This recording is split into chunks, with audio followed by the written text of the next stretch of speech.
Thank you for joining Mama D. Guess what? I got some words of wisdom for you. I was reading here in the New Testament and the book of James, the first chapter, the 5th verse, and it tells the believer, James is saying to the believer, if you lack wisdom, he said, ask for it. And he said, God will not withhold it from us. And I thought about that, how important it is that we ask for the gift of wisdom. First, you have to acknowledge the fact that you lack wisdom, because guess what? Your sensual, there's different type of wisdom. There's a godly wisdom, which comes from above and which is pure. And then there's a sensual wisdom that is based on you make decisions based on how you feel or your own ideas.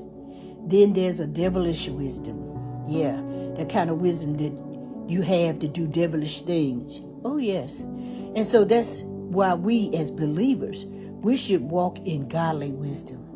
And God will give us the insight on how to handle different situations in our lives so we can live a life of victory in our daily living. And so I was reading in Proverbs, the 6th chapter, and these first two scriptures kind of related to James 1 and 5.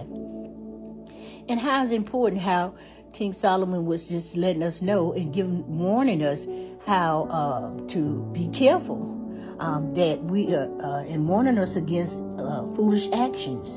And so the first two verses stood out to me, and I'm going to read these verses to you like this. It says, my son, if thou be surety for thy friend, if thou had stricken thy hand with a stranger.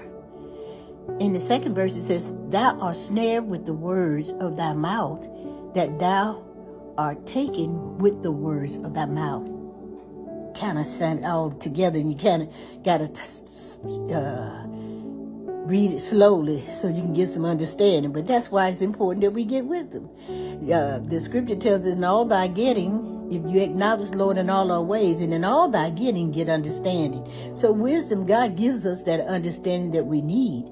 And so here, it says here in the first verse, it talks about a friend, when you're trying to help a friend out and with your financial resources. God is concerned about that.